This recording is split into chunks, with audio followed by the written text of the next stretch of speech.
ये रोहतास जिले का फुलपुरा प्रखंड में गया है, वहाँ भी इसी तरह का करो। वहाँ तो ये एक प्रमुख के ऊपर यौन शोषण का आरोप लगा है कि हमको यौन शोषण करने का धमकी दिया गया है और प्रकृति के अनाचार करने का धमकी दिया गया है। वीडियो तो मेल है ना? हाँ 50 साल के पुरुष है, वो पुरुष का यौन शोषण करने का धमकी देगा। निगरानी में ताजा मामला है, निगरानी में केस हो रखा है। एक लखवा ग्राम पंचायत सचिव विपिन कुमार है, रिटायर कर गए थे, वो रिटायर, उनका कुछ महीने का वेतन चालू करने के लिए उन्होंने उनके बेटे से राशि का मांग किया, उसमें निगरानी में केस हुआ, टेस्ट हुआ। उनका आरोप पत्र गठित करने के लिए 9 अप्रैल को जिलाधिकारी महोदय को आया हुआ है। यहाँ तक इनका अधिक संपत्ति भी खंगाला जाए, जो ये डिक्लेरेशन दिया है संपत्ति का, उसमें भी काफी झोल है। यदि आपको समय मिले तो मेरे पास आइएगा, मैं इनका सारा इनका ब्यौरा दिखा दूंगा। लगाए हैं आप पे गबन का 10 लाख का, क्या कुछ करना चाहिएगा? देखिए, गबन का पहले परिभाषा क्या होता है?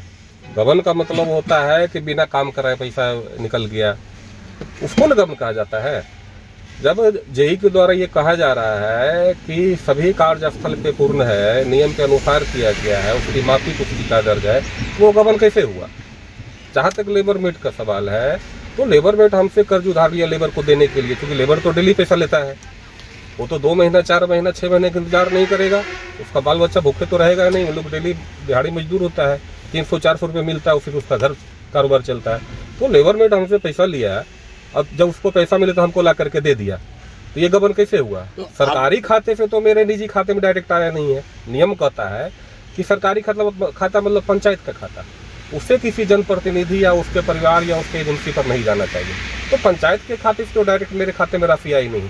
लेबर में हमसे उधार लिया, वो फिर हमको वापस कर दिया। आप ही हमसे पैसा उधार लीजिएगा, वापस कर दीजिएगा, तो गबन हो जाएगा। आप डॉक्यूमेंट दिखा दे कि वीडियो साहब जहाँ भी जाते हैं इनका यही छवि है और जनप्रतिनिधि को इस तरह का आरोप लगाते रहते हैं। इनका ये धंधा है, धंधा है वीडियो साहब का धंधा है। गिरियक वीडियो है। तो जहाँ सहरसा का सत्र कटैया गया है, वहाँ भी अकेले ये 10 लोगों पर FIR किए, इसी तरह से सबको प्रताड़ित किए हैं।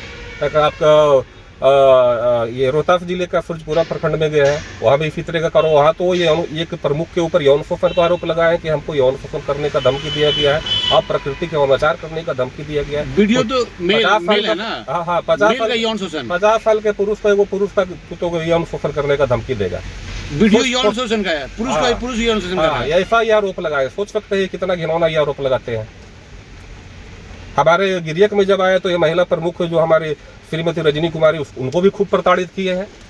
क्या हमारी महिला मुखिया, पुरैनी पंचायत की मुखिया, उनके ऊपर ये खूब लिखा पढ़ी किए थे। मनसा क्या इनका रहता है? मनसा यही रहता है, ये जहाँ जाते हैं देखेंगे जनप्रतिनिधि का विरोधी कौन है, उसको पकड़ो, उससे कंप्लेन करवाते हैं और उसके बाद दोनों तरफ से पैसा वसूलते हैं। ये बिना पैसा कहीं वो काम नहीं करते हैं। यहाँ तक कि शौचालय में पैसा लेते हैं, ये तो खुद पैसा लेते हैं, खुद पैसा लेते हैं। आवास में, ठीक है, सब चीज में लेते हैं, सब जगह ये दलाल फिट कर रखे हैं। शौचालय तक में दलाल फिट कर रखे हैं। आपका सदर कटैया में एक संजीव मुखिया है, इनके ऊपर केस कर रखे हैं न्यायालय में।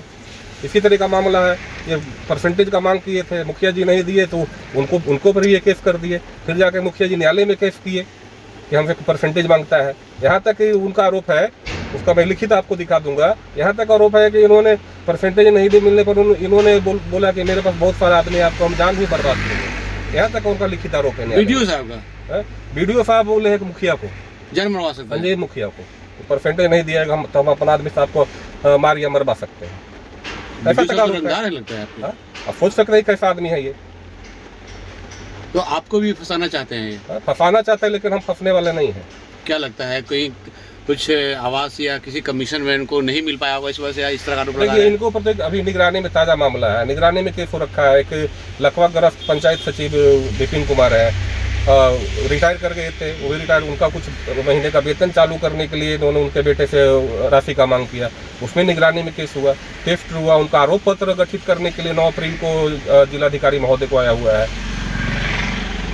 यहाँ तक इनका अधिक संपत्ति भी खंगाला जाए, जो ये डिक्लेरेशन दिया है संपत्ति का, उसमें भी काफी झोल है। यदि आपको समय मिले तो मेरे पास आइएगा, मैं इनका सारा इनका ब्यौरा दिखा दूंगा।